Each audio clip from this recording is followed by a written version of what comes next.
おばさんが妹になるとか無理。その年じゃ妊娠もできないんじゃない？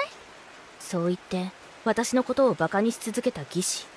そんな義士は自分が妊娠できないことに悩み、その鬱憤を私で晴らしていた。そんな義士が私の妊娠を知り、まさかあんな行動に出るとは思いもしなかった。義士自身も悩んでいたのは知っているが、私は彼女の行動を一生許すことはないだろう。私の名前は雫。今年で36歳になる。夫の徹とは去年籍を入れたばかりの新婚夫婦だ。夫は職場の後輩で、私よりも10歳も年下。そのことについて夫に引け目を感じることもある。だが夫はそんなことは気にしていないようで、年の差とか今時気にする人とかいないってなんていつも笑い飛ばしてくれている。そんな優しい夫からのアプローチもあって、私はこの年になって晴れて結婚することができたのだ。しかしどれだけ夫が私との年齢差を気にしないと言っても、それはあくまで夫はという話。実際問題としてこの年齢になると妊娠出産が可能かどうかの不安もつきまとう。だからこそ私は夫の実家へと結婚挨拶に向かった時はかなり緊張していた。挨拶に向かう前から夫は、うちの両親はそんなの気にしないから大丈夫だよ。孫だったらうちの姉ちゃんもいるし、なんとかなるって。だから気にしすぎないでいいから。そう言って私のことを励ましてくれた。そんな夫の言葉を証明するように、奥さんが年上の方が安心できると義両親は私のことを好意的に受け入れてくれた。しかも子供についても焦らなくていいと言ってくれ、私たちのペースを守りながら息子のことも頼むとお願いされることに。そんな私の予想をいい意味で裏切った義両親の対応に面食らいつつ、私はこの人たちとならいい親子関係を築けそうだと感じた。だが全部が全部うまくいったのかというと、そうでもない。はあ？私よりも年上のババアじゃん。そんなのと結婚するとか、トールの趣味悪。義両親宅に初めて向かった際に私にそう言い放ったのは夫の姉。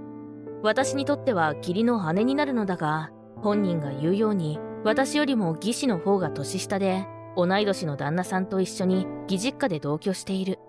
事前に夫から義士は口が悪いとは聞いていたが、初対面でこんなことを言われるとは思ってもいなかったので、正直驚いた。夫も、姉ちゃん、さすがに口が悪すぎるだろ。俺の奥さんに謝ってくれ。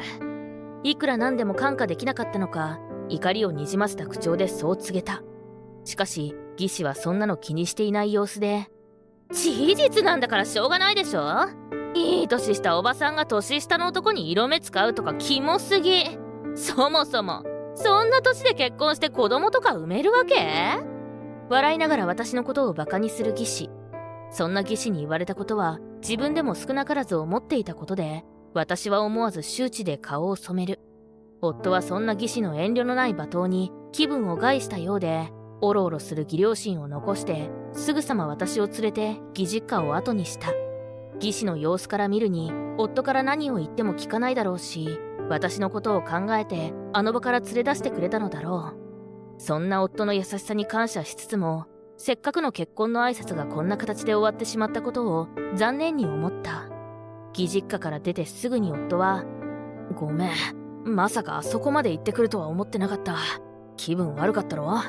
姉ちゃんには俺からきつく言っとくから。申し訳なさそうな顔でそう頭を下げる夫に、大丈夫だよ。お姉さんが言ってることもあながち間違ってないし、私は気にしてないから。そう言って無理やり笑ってみせる。その顔が夫にどう映ったのかはわからないが、それ以降夫は私を義実家に連れて行くことを控えるようになった。単純に義実家に行かなければ義士に会わなくて済むから、私のことを考えてそうしてくれていたのだと思う。口には出さなかったが、そんな夫の優しさが本当にありがたかった。正直初対面であれだけ言われた時点で、私としても義士とは距離を置きたいと思っていた。だからこそ夫の優しさに甘えさせてもらっていたのだが、しずくさん、今日も来てあげたわよ。義士は私たちが義実家に行かないようになると、今度は呼んでもないのにうちに来るようになったのだ。雫さんはもうおばさんなんだから、こっちから来てあげたの。年だから家から出るのもしんどいでしょ。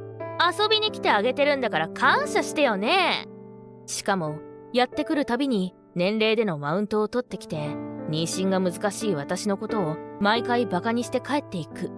夫が家にいる時には一切うちには来ず、明らかに私への嫌がらせが目的でやってきていた。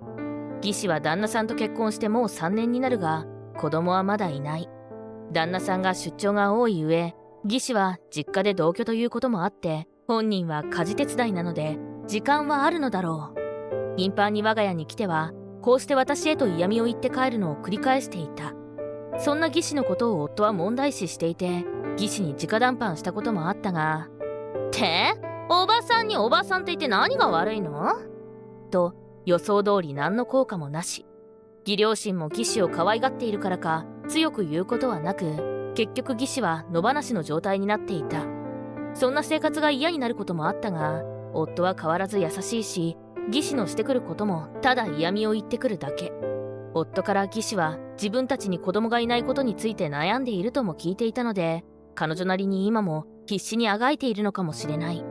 私自身年齢的に妊娠出産について悩んでいるので、その気持ちだけは理解することができた。だからといって義士のしてくることの全てを許すことはできないが、目くじらを立てるほどのことでもないと流していた。だがそんな私の態度が良くなかったのだろう。この判断が後々最悪の事態を引き起こしてしまうことになる。それは私と夫が結婚してそろそろ1年が経とうかという時のこと。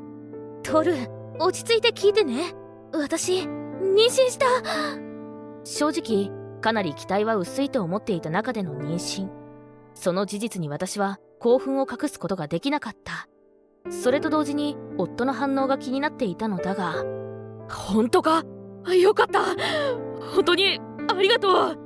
夫はそう言って私の手を握って涙を流していた。結婚した時から私も夫もどこか妊娠は諦めていた節があった。だから実際に妊娠したら夫はどんな反応をするのかわからなかったのだが、こうして素直に喜んでくれて本当に嬉しい。そしてそれは義両親も一緒で、私と夫が妊娠の報告に行くと2人とも笑顔で祝福してくれた。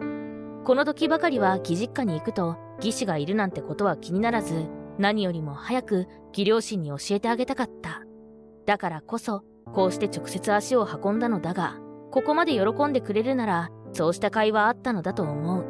私の妊娠が発覚したばかりということで報告だけしてすぐにおいとますることにはなったが、それでも意味はあっただろう。幸いと言ったらいいのか、義士は私たちが義実家にいる間は顔を出さなかったので、私も夫も気持ちよく義実家を後にした。自宅へと帰る途中に夫が仕事で呼び出されてしまい、私は一人で帰路を歩いていたが、その間もみんなの喜ぶ顔と妊娠した事実に顔が緩む。自分が妊娠し周囲に祝福されることがこんなに幸せなことだとは思っていなかった上、妊娠自体難しいと思っていたので余計に嬉しくなる。だが幸せな気分も突然後頭部に感じた衝撃で消え失せる。一体何が起こったのか、それが理解できないまま私はその場にうずくまる。倒れなかったのはひとえにお腹の子供のことがあるからだ。仮に何が起こっているとしても、この子のことだけは私が守らないといけない。とっさにそんなことを思い、私は何とか踏ん張る。だが衝撃は止まらず、一度二度三度と続けざまに私の背中を襲った。この時点で事故などではなく誰かのせいだということは理解できたが、もともと運動神経がいいとか体力があるとかそういうこともない私だ。必要なまでに繰り返される力任せの衝撃に徐々に耐えられなくなり、歩いていた歩道沿いの塀に身を預ける形で気を失った。目の前が暗く、その時まで私が思っていたのは、どういう形であれお腹の子だけは無事でいてほしい、ただそれだけだった。その後私が目を覚ましたのは病院のベッドの上だった。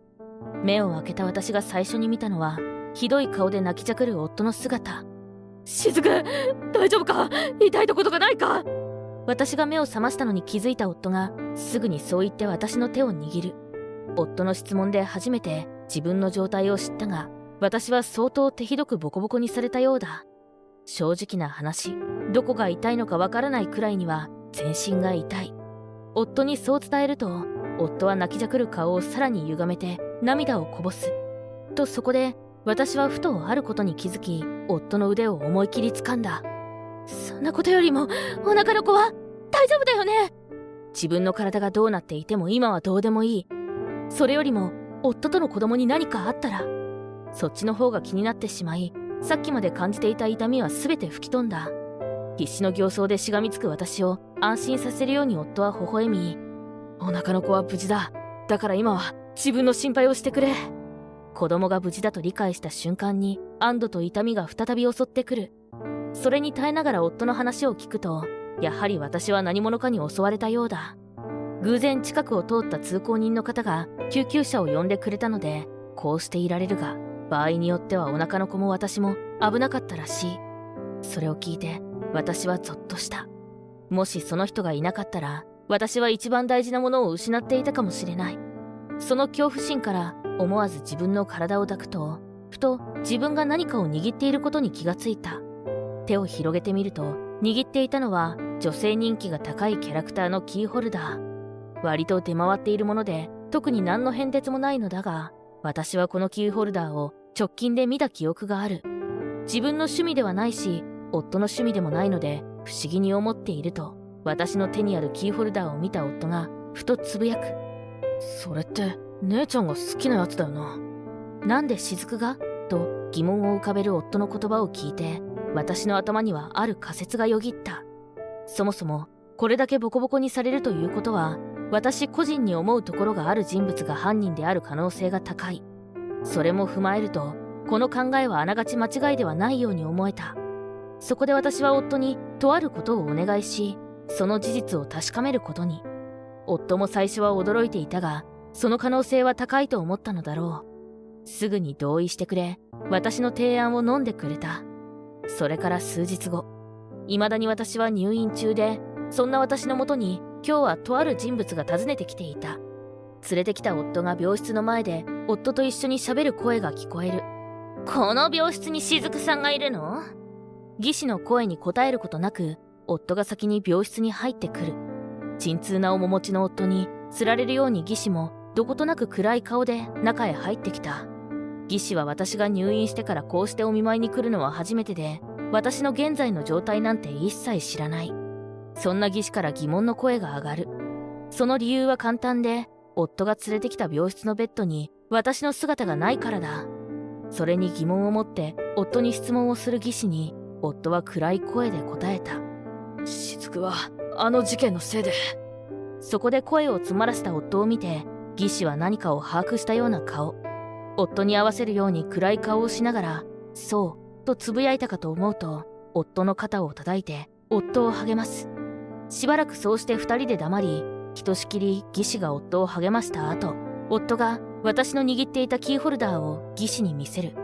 実はこれ現場に落ちてたんだ。雫がずっと握っててな。姉ちゃんもこのキャラクターのキーホルダー集めてたよな。そう言って見せられたキーホルダーを見て、さっきまでとは違う方向で技師の顔が暗くなる。それは暗いというか真っ青といった様子で、何か不都合でもあったような顔だ。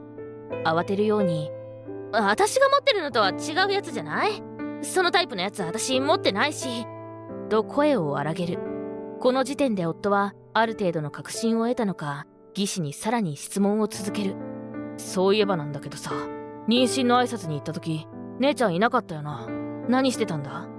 夫の質問に技師は、そんなのあんたには関係ないでしょ？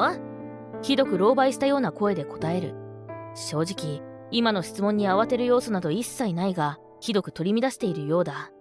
そんな技師にさらに夫は、それじゃあ、雫が帰った後は、母さんたちの話だと出かけてたみたいだけど、一体どこに行ってたんだ？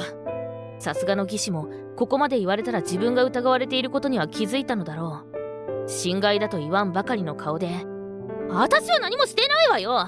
雫さんを襲った犯人は捕まってないからって、姉を疑うなんて正気？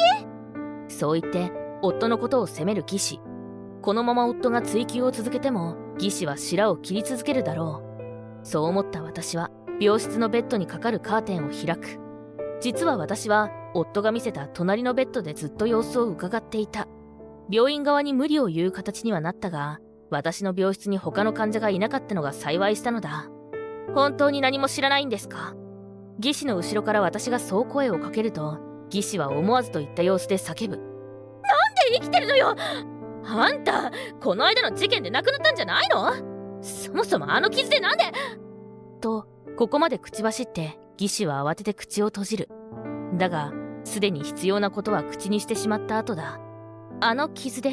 お姉さんは私が入院してから一度もお見舞いに来てませんよね。なのに、なんで私の状態がわかるんですか？そう質問する。これには技師も慌てたようで、それは、入院するほどだからひどい怪我だと思っただけよ。別に他意はないわ。必死にごまかそうと口を動かす技師。そんな技師に私はさらに言葉を続ける。それじゃあ、このキーホルダーに見覚えがないのも本当ですか？今回の事件はすでに警察に相談してありますから、今ここで嘘をついても指紋とか調べたらわかりますけど。私の言葉に技師は言葉を失う。普通に考えて未だに犯人が捕まっていない以上は当然の措置だが、まさか指紋まで調べられるとは思ってなかったのだろう。とは言っても、これは完全に口八丁で、私も実際に指紋まで調べるのかは知らない。だが、技師には効果てきめんな様子なので、このまま続ける。技師はなんとかこの場を切り抜けようと口を開く。だから、知らないって言ってるでしょ？そもそも、あんたが持ってたって本当？意識なんてとっくになかったのにそんなことできるわけないよね。嘘をつくならもっとマシな嘘をつきなさいよ。勝ち誇ったような顔をしているが、どう考えても墓穴だ。技師の言っていることは自分が犯人だと言っているのと何も違わない。なので私は、このまま技師にとどめを刺すことにした。そうですか。ありがとうございます。それではここまでの会話は録音しておいたので、証拠として提出しますね。通報もしておいたので、そろそろ警察も来るでしょうし。私の言葉に技師は、と声を漏らす。通報って何？そう取り乱す技師に。さっき姉ちゃんが自分で言っただろ？意識なんてなかったって。それ、現場にいないと知りようがないよな。夫の言葉で自分の出現に気づいた技師。顔はみるみる青くなり、崩れ落ちるようにその場にへたり込む。その様子だともうないと思いますけど、言い訳があるならあとは警察に行ってください。私がそう言ってからそう間を置かずにやってきた警察が技師を連れて出て行った。その後、警察に連れて行かれた技師は素直に今回の件を認めた。警察から聞いた話では、自分が妊娠できずに悩んでいた中、年齢も上の私が先に妊娠したことが気に食わなかったらしい。もともと私のことを妊娠もできないおばさんとバカにしていたこともあって、彼女のプライドがその事実を認められなかったのだろう。思うように妊娠できなかったことには同情するが、だからといって私たちの子供を危険にさらし、私を襲ったことを許す気はない。それは夫も同様で、技師はそのまま実刑判決を受けることになった。今回の件を受けて、技師は旦那さんとも離婚になり、義両親とも縁を切ることとなった。結局、くだらないプライドや嫉妬で、技師は子供どころか、自分に関わる全てを失ったのだ。その意味をしっかりと理解して、反省してほしいと思う。